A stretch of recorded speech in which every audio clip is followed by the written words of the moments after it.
ইজতেমা ময়দানের আরো খবর জানাতে যোগ দিয়েছেন সহকর্মী আদিলুর রহমান। আদিলুর, এ পর্যায়ে কি চলছে ইজতেমার ময়দানে, আর ইজতেমার ময়দানের সার্বিক ব্যবস্থাপনায় মুসল্লিরা কতটা সন্তুষ্ট, কোনো অভিযোগ আছে কিনা?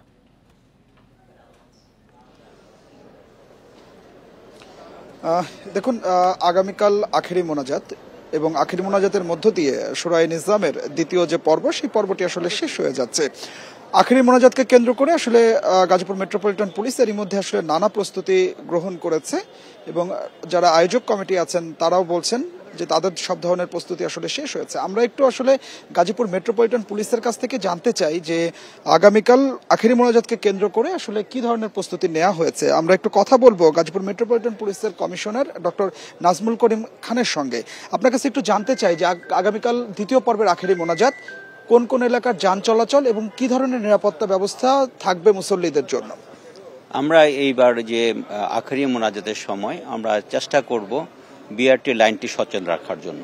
আমরা চেষ্টা করব এটি যেন যান চলাচল যেন সীমিত না হয়ে যায়, স্টপ না হয়ে যায়, সেটির জন্য আমরা কাজ করছি। আমরা আশা করছি সেটি আমরা সচল রাখতে পারবো।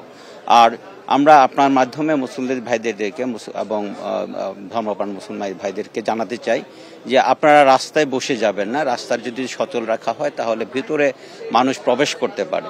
আমার মনে হচ্ছে আমাদের যে নিরাপত্তা ব্যবস্থাপনা আছে, ওয়াচ টাওয়ার আছে, সিসি ক্যামেরা আছে এবং ড্রোনের মাধ্যমে আমরা যে গতিবিধি লক্ষ্য করছি, এতে আমরা মনে করছি না কোথাও কোনো অঘটন ঘটার কোনো সম্ভাবনা আছে।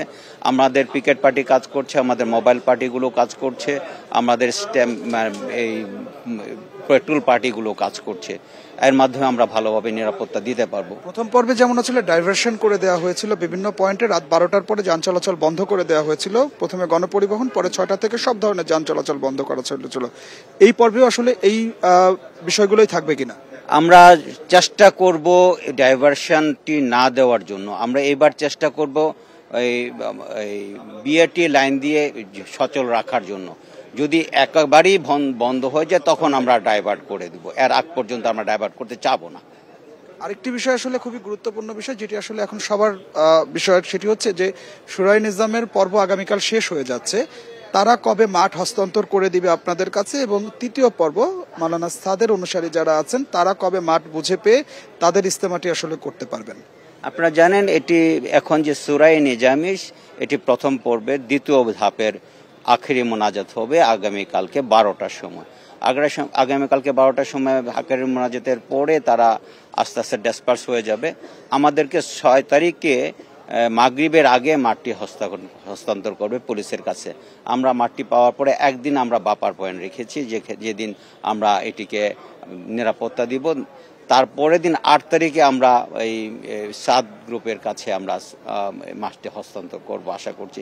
আমরা মনে করি এবং মাঠ গ্রহণ এবং হস্তান্তর প্রক্রিয়াটি আমরা সঠিকভাবে করতে পারবো ইনশাল্লাহ। ধন্যবাদ আপনাকে। যেমনটি আসলে গাজীপুর মেট্রোপলিটন পুলিশের কমিশনার বলছিলেন যে সার্বিক নিরাপত্তা ব্যবস্থা তারা নিয়েছেন এবং সব ধরনের ব্যবস্থা এর মধ্যে নেওয়া হয়েছে। মাঠ হস্তান্তর, মাঠ গ্রহণ, সব প্রক্রিয়াগুলি আসলে খুব ভালোভাবে সম্পন্ন করতে পারবে বলে তারা বলছেন। তো আমার কাছে ইজতেমা ময়দান থেকে এটি ছিল এখনকার সবশেষ।